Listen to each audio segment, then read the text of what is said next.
अरमान, मुझे तुमसे बात करना बहुत जरूरी है। पता नहीं क्या हो रहा है। राजा ने आलिया से सुसाइड की बात क्यों की? तुम ठीक कह रही थी आलिया, वो नहीं सुधरेगा, वही करूंगा जो तुम कहोगी। तुम बताओ सुसाइड नोट में क्या लिखना है?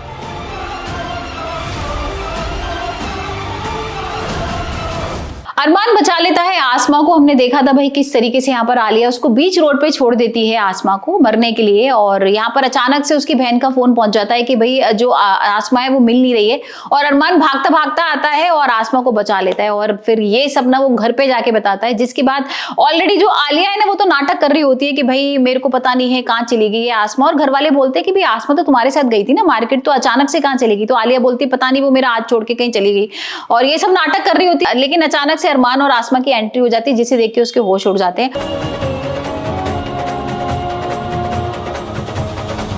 अब आप धीरे धीरे अपनी आंखें खोलिए, बहुत धीरे से।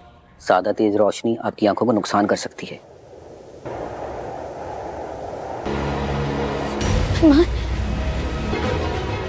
Oh no, सारे किए कराए फिर तो सुनामी आ गई। आसमा, आराम से, ध्यान से। डॉक्टर ने कहा कि तेज रोशनी आंखों के लिए सही नहीं है। हाँ?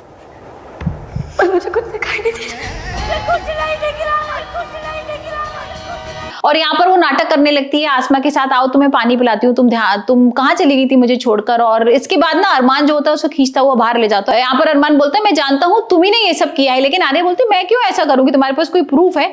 और अचानक से ना उसकी नजर राजा पे चली जाती है, और राजा ये सब देख रहा होता है, और पहले से ही वो पोर्ट्रेट कर चुकी है राजा के सामने कि भाई अरमान मुझे बहुत गलत नजर से देखता है और वो मुझे अभी भी प्यार करता है। और फिर वो बोलने लगती है राजा के सामने अलग कुछ कि अरे तुम्हारी तो शादी होगी ना, तुम आसमा की तरफ ध्यान दो और सारी चीजें करो। राजा को इतना तो बुरा लगता है कि वो बंदूक उठा के आता है और वो शूट कर देता है, और हम देख रहे हैं कि वो अरमान के ऊपर शूट कर देगा, लेकिन यहाँ पर जो आलिया है ना उसको बचा लेगी और अरमान की जान बच जाएगी।